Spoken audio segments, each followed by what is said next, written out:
bukan sama posisinya, tapi artinya mengajarkan Al-Quran adalah profesi yang mulia, sebagaimana Allah pun mengajarkan Al-Quran. Ar-Rahman 'allamal Quran. Yang ketiga, ayat yang ketiga, khalaqal insan, baru deh menciptakan manusia. 'Allamahul, yang keempat, 'allamahul bayan, yang memang menjelaskan berbagai macam hal. Dan profesi yang paling mulia itu ayat yang kedua, Ar-Rahman 'allamal Quran khalaqal insan. Itu surat Ar-Rahman itu menjelaskan tentang bagaimana kedudukannya Allah. Kan surat Ar-Rahman adalah surat cinta buat kita, surat cintanya Allah buat kita. Jadi Allah sedang mengingatkan tentang kemuliaan-kemuliaannya. Dan balik lagi nih, ketika kita punya kesempatan cuma ngajar Iqra Ustazah, oh itu adalah profesi mulia. Dalam Al-Quran surat Ar-Rahman yang ayat yang kedua, Allamal Quran, seolah-olah Allah menyampaikan, aku pengajar Al-Quran, aku penyampai ilmu Al-Quran. Jadi kalau orang tugasnya, aktivitasnya ngajar Quran anak-anak, ababa, batasan, itu ya. Nah itu adalah perkara yang mulia. Sampai dia bisa baca Quran ayat demi ayat, ngalir pahala buat kita meskipun udah meninggal dunia. Ada di sini yang ukuri kok. Banyak. Jangan pesimis.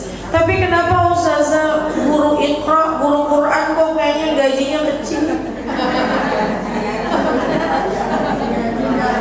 Ada rahasia loh. Ada sesuatu loh yang tersimpan. Ya, kenapa? Padahal itu profesi yang sangat istimewa. Allah menunda gajinya nanti di surga. Pengen mana, dibayar di dunia apa di surga? Dua-duanya. Pengen dua-duanya dong Ustazah. Iya. Tapi kalau udah dibayar di dunia, udah kelar nih bayarannya. Ya udah, di akhirat nggak bakal dapat lagi. Kenapa kok saya nggak dapat? Ya karena kamu di dunia udah gede bayarannya. Di dunia kamu udah besar bayarannya. Mungkin ada orang gitu, begitu ngajar Quran, kata orang tuanya, mohon maaf, saya hanya bisa memberikan hadiah dalam setahun. Ustazah ngajarin anak saya setiap anak saya datang, mungkin saya sedikit ngasihnya. Nah, ikhlasnya dalam hati kita tuh. Tapi insya Allah ketika anak saya sudah bisa baca Quran, paling nggak setahun begitu, saya siapin Ustazah mobil roda 4. Lebih milih nggak usah, atau alhamdulillah.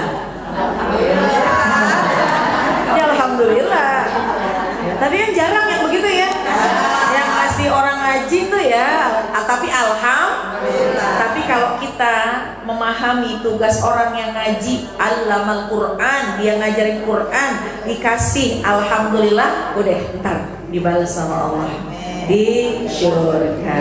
Karena itu profesi yang istimewa.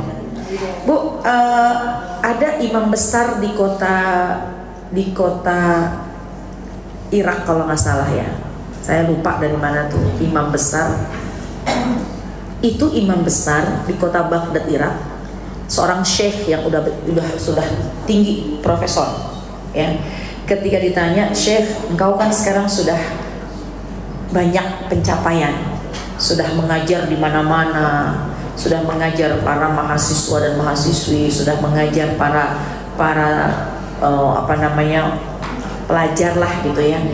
Apa profesi yang Syekh inginkan dan sekarang belum tercapai? Ternyata beliau menjawab, yang saya pengen banget bisa ngajarin anak kecil baca Al-Quran. Kenapa? Karena kalau anak kecil baca Al-Quran itu adalah cikal bakal Quran yang akan dia bawa sampai dia nanti besar. Kalau ngajarin yang udah dewasa itu biasanya udah setengah bisa, jadi tinggal ngelancarin doang. Tapi kalau ngajarin anak kecil dari mulai dia menghafal huruf, dari mulai dia mengenal huruf hijaiyah, Dan ketika dia mengenal huruf hijaiyah, sebab aku yang menyampaikannya, aku pengen tuh mendapatkan kesempatan itu, agar kelak ketika itu anak baca Quran, dia mengenal huruf hijaiyah, kemudian dia bisa membaca Al-Quran. Sebab lisan aku yang mengajarkan, mudah-mudahan sepanjang dia baca Quran, pahala mengalir untuk. Jadi semangat kalau kita tugasnya, aktivitasnya mengajar Al-Quran bocah-bocah, meskipun kadang-kadang bocah suka menggelin hati. Ya. Kalau guru yang ngajarin anak-anak itu mentalnya harus kuat. Ya, dia nggak peduli itu kita lagi senang, lagi sedih, dia nggak peduli. Kita lagi ribut sama suami, dia kagak peduli. Betul apa enggak? Guru TK, makanya saya bilang guru TK itu pada awet muda. Ada guru TK di sini? Guru TK tuh awet muda. Kenapa? Biar kata di rumah lagi pusing, begitu dia sampai ke sekolah, balonku ada 5. Ya Allah, ya, alhamdulillah. Jadi profesi ketika mengajarkan ilmu, makanya ternyata di semua profesi yang paling istimewa ketika mengajarkan anak-anak kecil membaca Al-Quran, ya. Apalagi yang ketiga, ketika seseorang meninggal dunia, inqata amaluhu, putus amalnya. Yang ketiga, anak soleh yang mendoakannya. Udah itu. Kalau dia kita didik, makanya kata Nabi, karena anak yang dididik dengan didikan yang benar, hal tersebut lebih afdol, lebih baik daripada bersedekah. Sebab ketika dia mendidik, maka dia mencetak, membentuk anak itu menjadi anak yang soleh-soleha. Maka sepanjang hari, sepanjang waktu anak itu ngedoain orang tuanya, maka dia mendapatkan banyak kebaikan. Jadi makanya ya capek-capek sekarang, tapi nanti manis belakangan. Tapi daripada manis-manis duluan, nangisnya belakangan. Manis-manis itu apa? Manis-manis duluan, apa yang dia mau kita kasih. Daripada dia nangis, mendingan kita kasih. Ya, daripada dia ngambek, kasih HP aja deh. Nangis, makan, daripada dia susah, kasih HP aja deh. Coba lihat, nanti biasanya perkembangannya agak sedikit lambat. Beda zaman dulu, beda zaman sekarang. Kalau zaman dulu mainnya itu main yang pakai motorik, nggak ada handphone, nggak ada gadget, pakai motorik, dan semua gerakannya itu mengandung kebaikan. Zaman saya dulu kalau anak kecil itu main bekel, keseimbangan. Saya tuh bekel. Main congklak, mengatur itu akal bergerak. Main karet, dari mulai dengkul, pinggang, dada, kuping, merdeka. Itu olahraga loh. Ya Allah, itu yang namanya main karet ya. Kakinya sampai naik ke atas, sampai koprol, sampai begitu udah pinggang jangan sampai ada yang kena ke karet, kena dikit, gugur. Ya Allah, itu motorik semua, tapi indah. Interaksi dengan orang, main lempar apa namanya, batu, lempar, jinjit gitu kan, enak begitu. Ya, main apa namanya itu, lempar. Ya, nah itulah pokoknya halaman rumah emak kita kotak-kotak aja gitu. Apa namanya? Ya semua lah ya permainan, tapi itu sehat. Sehingga motoriknya bergerak, otaknya bergerak. Kalau sekarang kan, nah jadi beda zaman. Nah sekarang keras sedikit untuk kebaikan di waktu yang panjang. Anak sekarang kadang-kadang kasih, akhirnya dia lebih pasif, lambat bicara. Kenapa? Karena dia bicaranya nggak dipancing. Kenapa? Karena dia hanya menyaksikan. Bahkan banyak di media sosial tuh yang akhirnya matanya bermasalah, motoriknya juga bermasalah. Kenapa? Karena hanya fokusnya. Jadi itu diantara pendidikan. Jadi kita nggak apa-apa deh lelah sekarang, tapi nanti manis kemudian. Seperti mungkin sekarang zaman sekalian ada yang naruh anak di pondok. Emang naruh anak di pondok tiap malam nggak sedih? Jangan tanya. Ya, jangan tanya. Itu yang namanya naruh anak di sana. Kalau kita lagi bangun tidur, ini anak lagi ngapain jam segini? Kita lagi makan enak, dia makan apa? Ya, itu yang namanya naruh anak di pondok. Kan kadang-kadang suka lewat tuh tayangan-tayangan ya di media sosial ketika seorang anak yang menangis ketika dijenguk sama orang tuanya. Orang tuanya juga ketika berpisah sama anaknya udah melengos aja. Itu sebuah perjuangan. Itu namanya pahit di awal, manis belakangan. Kenapa? Dengan didikan-didikan akhlak dan adab.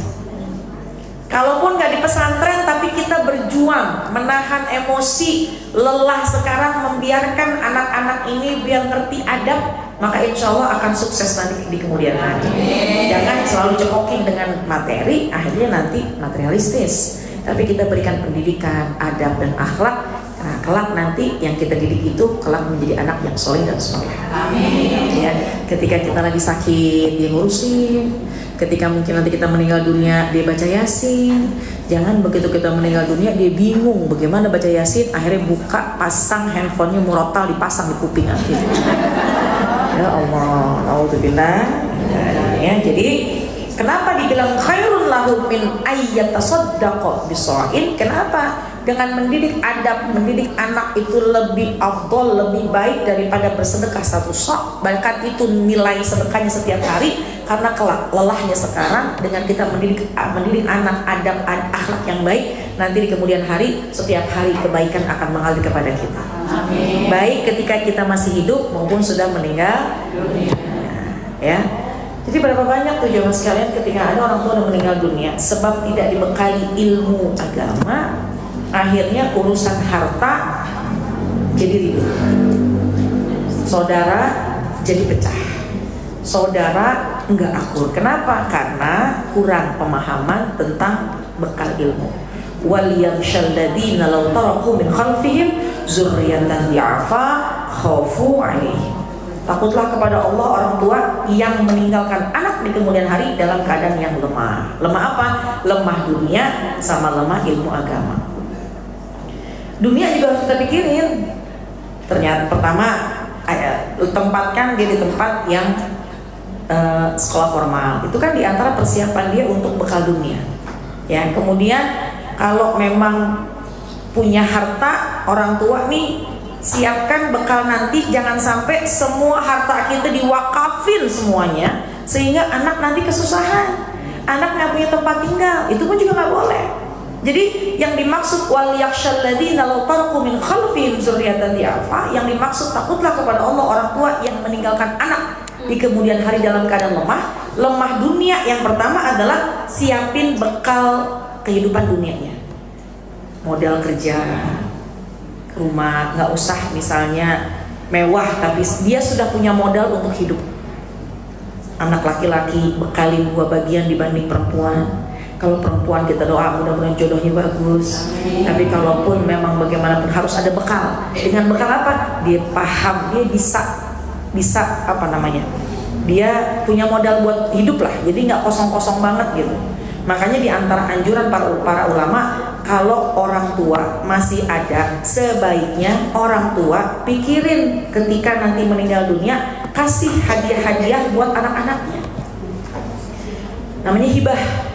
Kalau udah meninggal dunia, namanya waris. Bebas mau dibaginya pas masih ada atau baginya pas sudah meninggal dunia. Kalau baginya udah ada, hak prerogatifnya orang tua, dibagi sarang berapa-berapa karena uangnya, hartanya masih hartanya orang tua. Tapi kalau udah meninggal dunia, maka harta yang ditinggal adalah harta waris. Diaturnya sesuai dengan ilmu faraid. Lidzakari mithlu hazzil unsayyain, laki-laki 2 bagian, perempuan 1 bagian. Itu urusan dunia. Boleh ustazah? Wajib. Orang tua wajib mempertimbangkan. Suami saya juga begitu. Dikasih wasiat, dikasih pesan sama orang tuanya, tidak meninggalkan harta, tapi meninggalkan ilmu dan akhlak. Dengan ilmu bisa hidup, dengan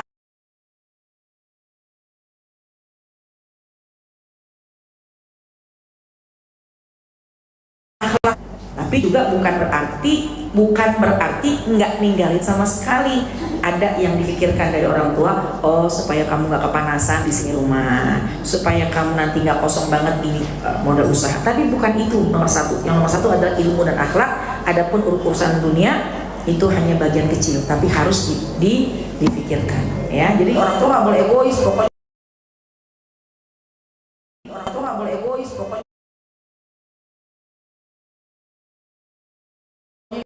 ibu pengen selamat dunia akhirat, ibu pengen selamat di hari akhirat, pokoknya harta ibu semua ibu mau wakafin.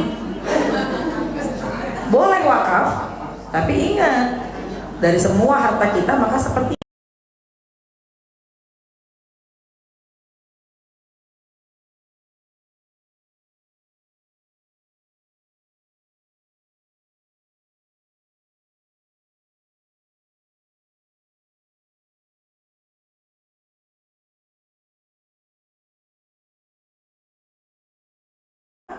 ketika kita mengajarkan adab kepada anak-anak, maka keutamaannya lebih baik daripada adabahum, dan perbaguslah adab-adab mereka. Akrimu auladakum, muliakanlah anak-anak kalian. Apa yang dimaksud muliakan? Ya, apa yang dimaksud muliakan? Dari mulai lahir. Ya, pertama dengan diazanin.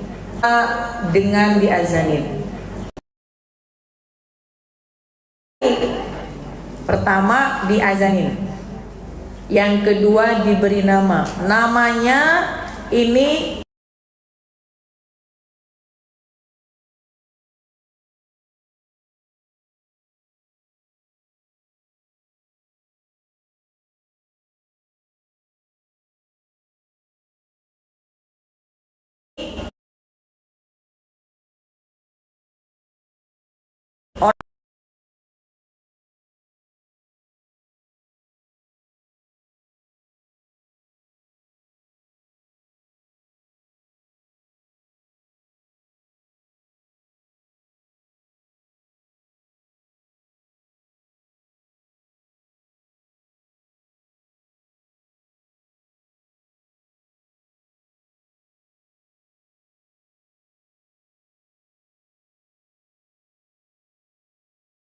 itu kalau kasih nama itu namanya kita memuliakan anak-anak kita. Kenapa? Karena anak-anak itu nanti dipanggil dan itu menjadi doa buat mereka.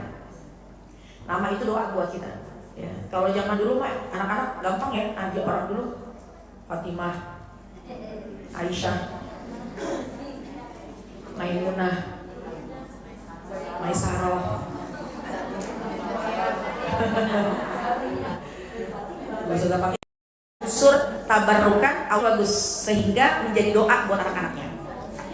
Ada yang tabarrukan, nama unsur yang kedua tabarruk. Apa itu tabarruk? Namanya nggak ada arti, tapi mengharapkan keberkahan dari yang punya nama.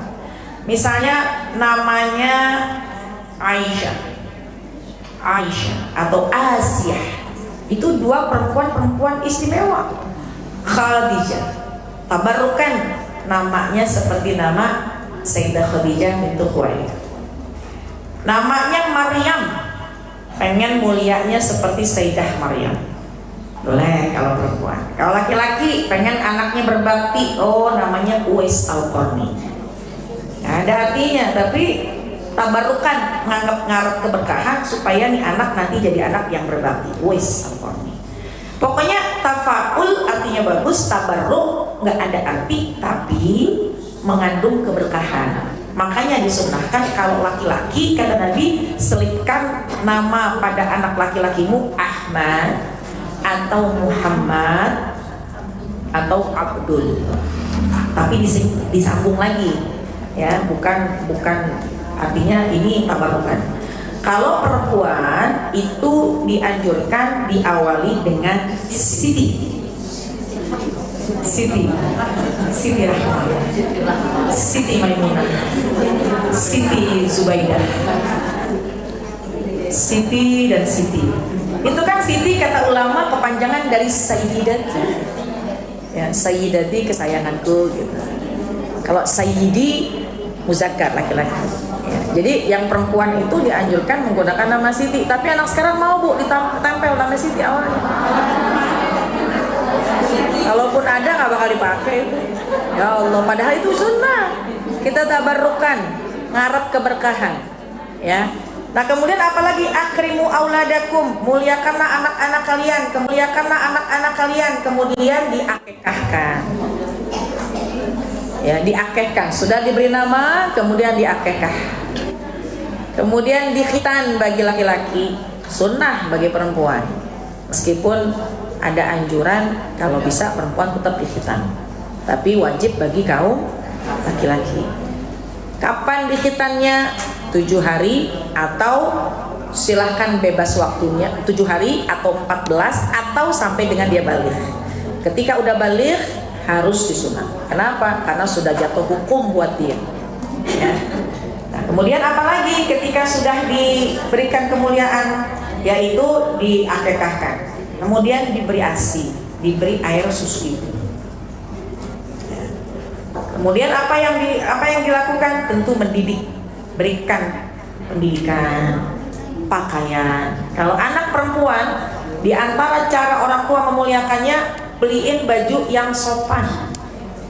Mohon maaf perempuan, anak perempuan berikan atau belikan baju yang sopan, jangan yang membuka aurat. Tapi ustazah dia masih belum balik, paling enggak kalau memang belum balik jangan terlalu terbuka.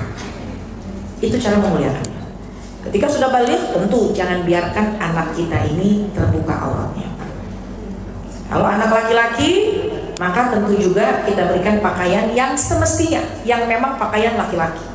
Pakaian, makanan, pakaian, pendidikan, tempat tinggal. Nah itu yang menjadi kewajiban orang tua.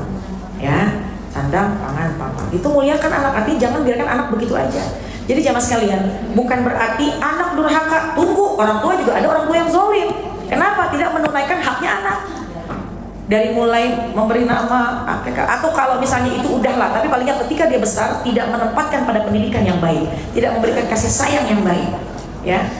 Kemudian tidak memberikan perhatian yang baik, itu orang tua juga zalim sama anak. Jadi bukan berarti hanya anak yang durhaka sama orang tua, ada juga orang tua yang zalim sama anak yang tidak memberikan perhatian, pendidikan, kasih sayang. Nah, ini diantara muliakanlah anak-anak kalian, bahwa anak ini adalah amanah dari Allah, maka jagalah amanah itu sebaik-baiknya. Wa ahsinu adabahum, maka baguskanlah adab-adab mereka. Ya. Baguskanlah adab-adab mereka, qaulan wa fi'lan, baik perbuatan maupun ucapan. Baguskanlah adab mereka. Jamaah sekalian, di dalam adab itu ada adab pertama kepada Allah, yang kedua adab kepada Rasul, ketiga adab kepada orang tua, kemudian adab kepada sesama. Baik, adab kepada Allah ada 3 yang inti, ya. Yang pertama adab kepada Allah terkait dengan ibadah.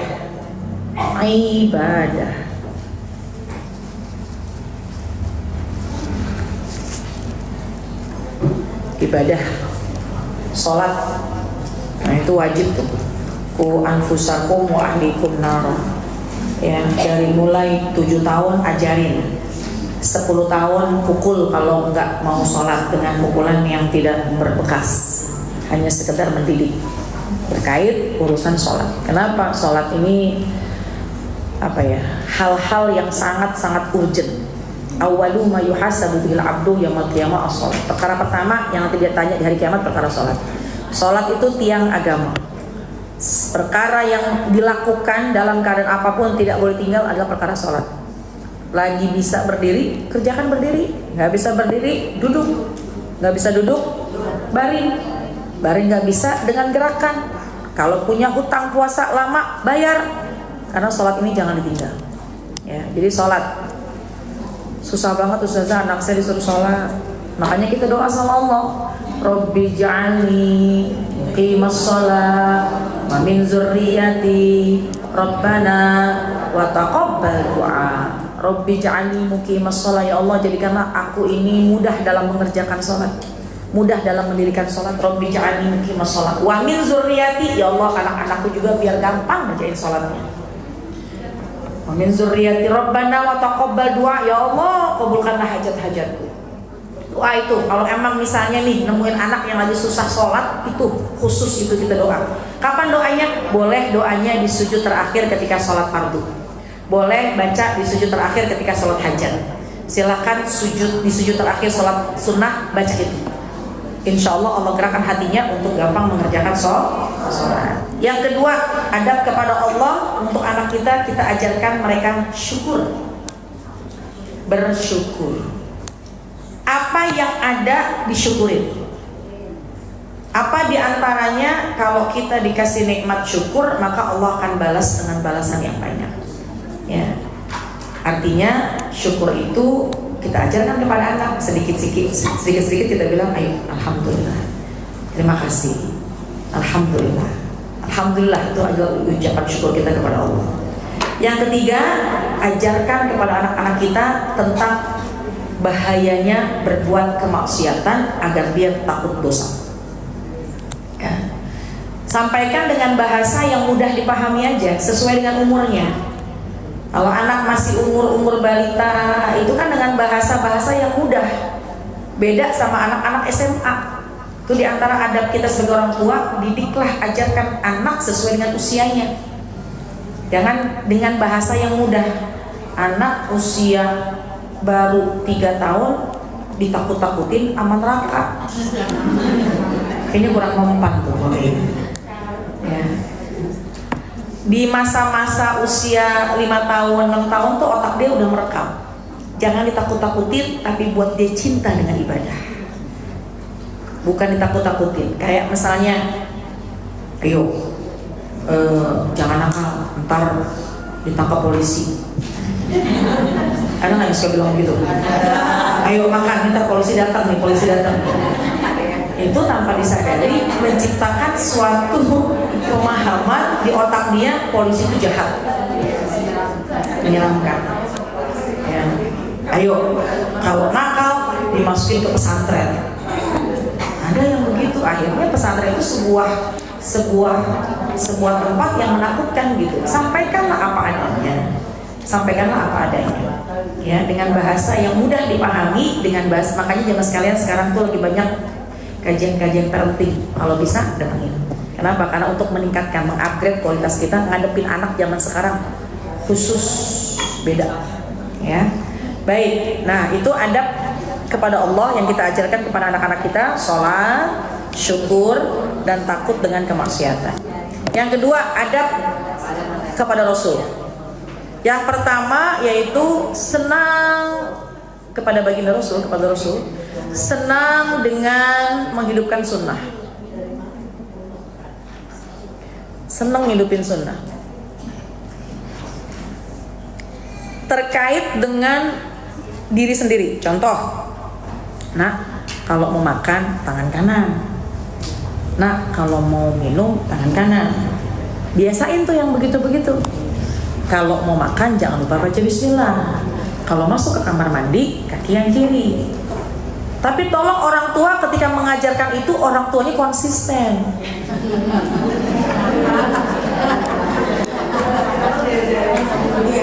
Nah, kalau makan tangan kanan ya.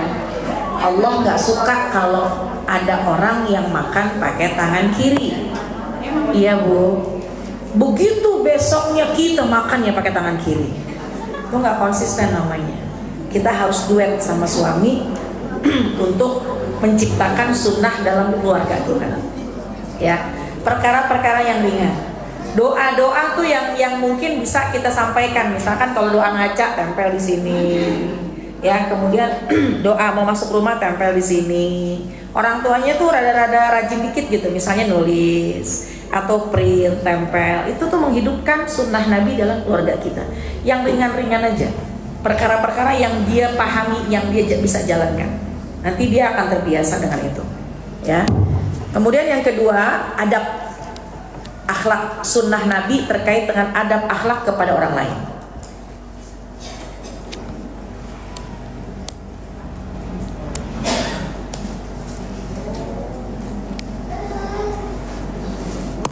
Ya, ini saya lagi live TikTok pas saya ngomongin anak. Ya ustazah, anak zaman sekarang dilembutkan salah, digalakin juga salah. Jadi kita orang tua yang serba salah. Ya, itulah diantaranya ujian sekarang. Kemudian yang ketiga, yaitu ajarkan anak-anak kita mencintai ahlul bait. Mencintai ahlul bait itu keturunan Rasulullah. Ada hadisnya ya. Kata Nabi, "Addibu auladakum bi thalathati khisalin." Ajarkan anak-anak kalian dengan 3 perkara. Ayo, ini sunnah Nabi nih. Apa? Yang pertama, hubbi nabiyikum. Ajarkan anak-anak kita biar mencintai nabinya, mencintai Nabi kita Muhammad sallallahu alaihi. Gimana cara mencintai Nabi? Apa namanya? Beliin buku tentang akhlaknya Nabi, Sirah Nabawi yang sesuai dengan usianya. Anak kita 7 tahun jangan dibeliin kitab Syama'il yang tebel, jangan. Emaknya juga puyeng. Ya.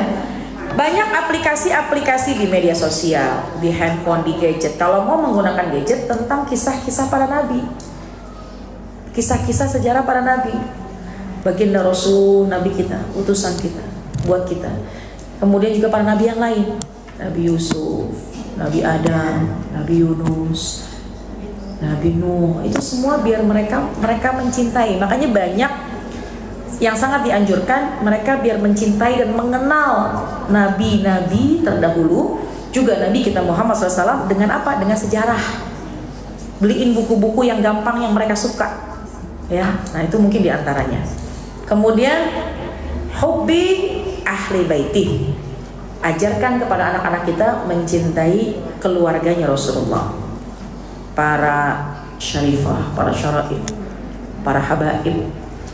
Ya, ini keunikannya jamaah sekalian. Kalau kita melihat contoh, mungkin ada sesuatu dari keturunan atau dari ahlul bait yang mungkin tidak sesuai dengan apa yang semestinya, mungkin ada 1-2, jangan izinkan lisan kita, lisan anak-anak kita mencaci mereka. Kenapa? Karena mereka ahlul bait Rasulullah. Jangan, udah diam aja.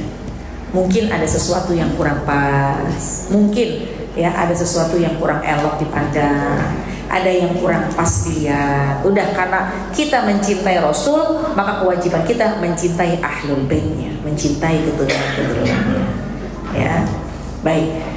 Emang udah begitu gitu, emang udah ketentuannya. Jadi kata Nabi, cintai ahlul bait, cintai keluarga, cintai keluarga, keturunan dari baginda Rasul. Kemudian yang ketiga, hubbi tilawatul Quran. Ajarkan anak senang baca Al-Quran. Nah, itu 3 tuh ya, itu 3 yang terkait dengan bagaimana hubungan kita dan bagaimana adab kita yang kita ajarkan kepada anak-anak. Sekarang akhlak yang kita ajarkan agar mereka baik dengan orang tua. Yang pertama, lembut ucapannya.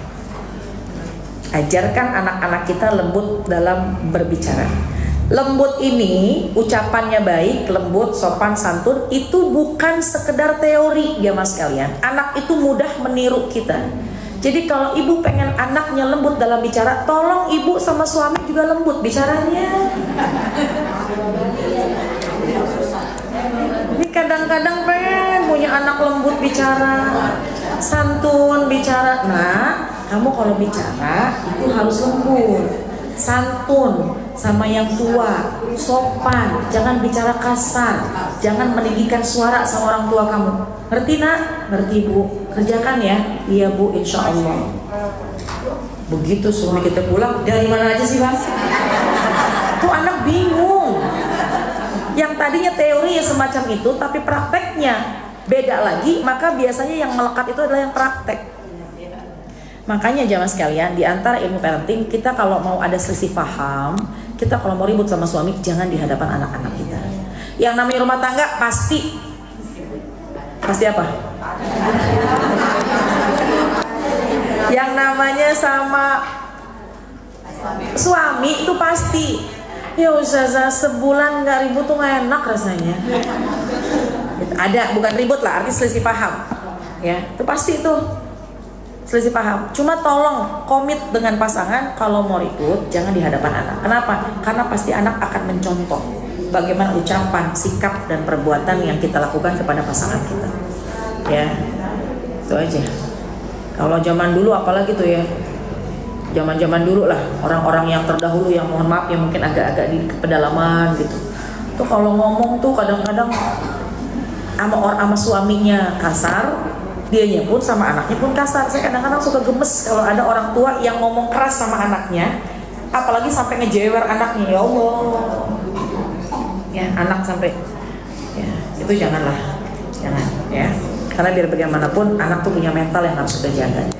Nah kemudian yang kedua, ajarkan anak-anak kita jujur. Bicara jujur sama ibu ya nak, bicara jujur sama ayah ya nak. Itu tanpa disadari kita akan mengajarkan mereka jujur. Sekali lagi wahai orang tua, kalau ngajarin anak jujur, kitanya juga harus jujur. Ibu gak suka kalau kamu bohong, Allah pun gak suka kalau kamu bohong. Gak ada yang suka sama kamu kalau kamu bohong. Ngerti nak? Ngerti bu.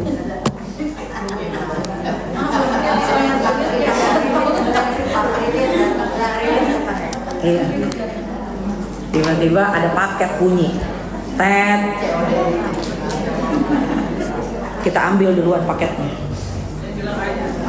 Tolong jangan bilang ayah ya nak ya. Itu perkara yang menurut kita sepele, tapi itu merubah karakter anak. Jangan. Insya Allah. Jujur penting menjadi modal dalam hidupnya. Ya. Yang ketiga adalah menghormati yang lebih tua, menyayangi yang lebih muda. Hormat kepada yang lebih tua. Karena kita kan di timur ini memang adabnya tuh sama orang tua tuh lebih santun gitu ya. Terkait dengan cium tangan, tuh kita ajarin tuh kalau misalkan anak-anak kita nanti ketemu sama bibi, ketemu sama uak, ketemu sama om, cium tangan yang rapi. Nah itu perlu tuh kayak hal begitu. Ya, jangan anak kita songong sama sepupunya, songong sama paman bibinya, kita diemin aja, bahkan kita jadi perolok-olok, jangan. Justru kita orang tua harus mencegahnya. Ketika ada sikap yang salah, sikap yang kurang baik, maka kita orang tua nggak boleh begitu.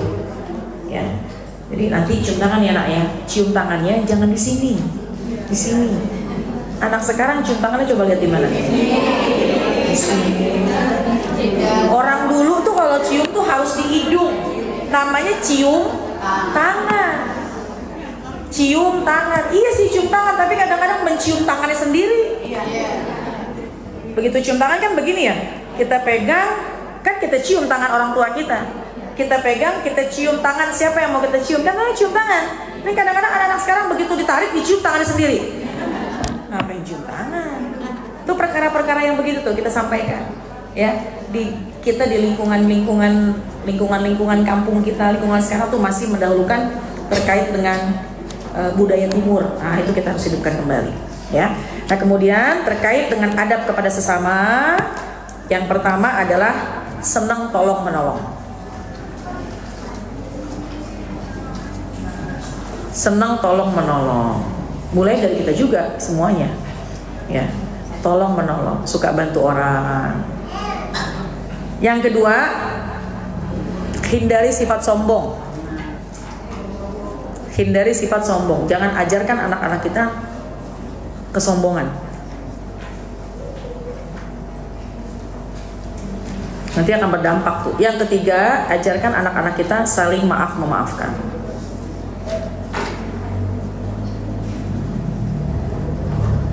Baik.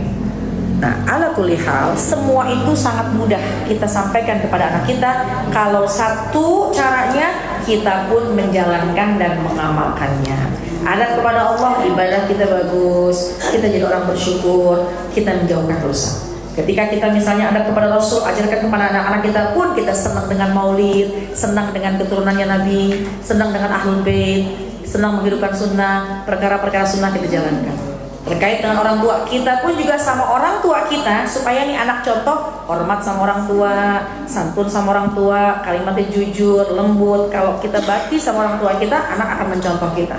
Yang berikutnya, senang tolong menolong, nggak sombong, ya, saling maaf-maafkan. Kalau sifat itu ada pada kita, nggak susah-susah, nanti mereka akan mencontoh akhlak kita. Amin ya rabbal. Wallahu a'lam bishawab. Al-Fatihah. Bismillahirrahmanirrahim. Alhamdulillahirabbil alamin, arrahmanir rahim, maliki yaumiddin. Iyyaka na'budu wa iyyaka nasta'in. Ihdinas siratal mustaqim, siratal ladzina an'amta 'alaihim ghairil maghdubi 'alaihim waladdallin. Ada yang mau tanya? Ya, silakan. Paling belakang. Mau tanya?